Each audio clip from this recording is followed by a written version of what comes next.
Danışıqlar başlayanda maraqlı məqam ondan ibarət idi ki, yenə deyirəm, həmin dövrlərdən artıq 5 il keçib, yəqin ki, bəzi məqamları açmağın zamanıdır. Rusiya Xarici İşlər Naziri Lavrov tərəflərə bir sənəd təqdim etdi. Artıq qərarın ilkin layihəsi, belə bir ki, təklif olunan bir variant təklif edildi. Götürdük sənədi, baxdıq və gördük ki, uzun sənəd deyildi. Cəmi bir neçə maddədən ibarət,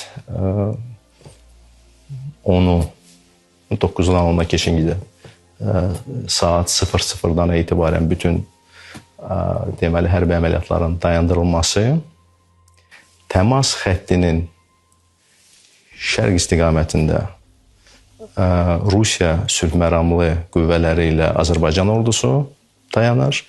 Təmas xəttinin qərb istiqamətində erməni silahlı qüvvələri ilə yenə də Rusiya sülh məramlı qüvvələrinin deməli dayanması.